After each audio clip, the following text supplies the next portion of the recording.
दोस्तों नमस्कार। आज की आर्थिक जगत की मुख्य खबर अगर कही जाए तो वो रिजर्व बैंक ऑफ इंडिया द्वारा रेपो रेट में 25 बेसिस पॉइंट की कमी की जाना है। अब 25 बेसिस पॉइंट यानी 0.25%। तो 0.25% रेपो रेट कम होने का मतलब होगा कि अब रिजर्व बैंक ऑफ इंडिया से जब कोई कॉमर्शियल बैंक लोन लेने जाता है, शॉर्ट टर्म बोरोइंग लोन लेने जाता है, तो उस बैंक को आरबीआई अब 25 पैसे कम रेट पर फंडिंग करेगा। अब आम जनता इसे इस प्रकार समझ सकती है कि यदि किसी कॉमर्शियल बैंक को आरबीआई से 25 पैसे कम रेट पर पैसा उधार मिलेगा, तो निश्चित रूप से आम जन को भी वो पैसा फिर कम रेट पर उधार मिलना चाहिए।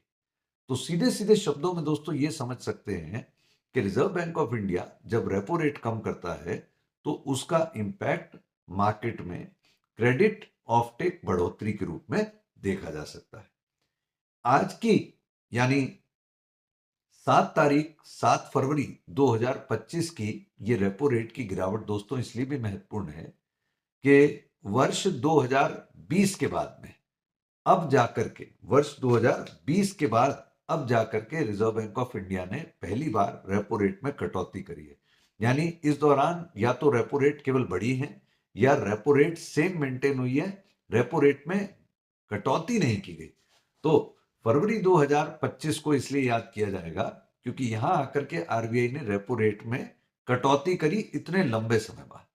दोस्तों इसका एक रीजन ये है जिसे आप इस प्रकार समझ सकते हैं कि भारतीय अर्थव्यवस्था जो आरबीआई की कमेटी भी मानती है, जो रेटें तय करती है कि भारतीय अर्थव्यवस्था पिछले कुछ समय में रिसेशनरी प्रेशर में आ चुकी है और इस रिसेशनरी प्रेशर से निकालने के लिए मार्केट में क्रेडिट ऑफटेक यानी जो लोनिंग है, लेंडिंग है, उसको बढ़ाना बहुत जरूरी है।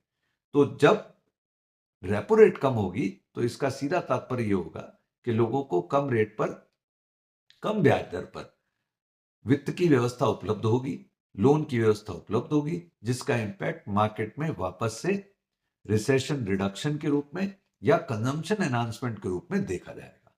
तो दोस्तों दो तरीके से आप बात को समझिएगा।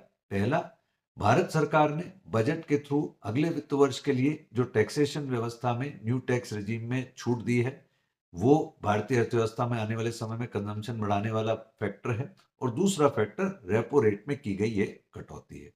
तो let's see how this relief reaches to the public at large. Thank you. जय हिंद।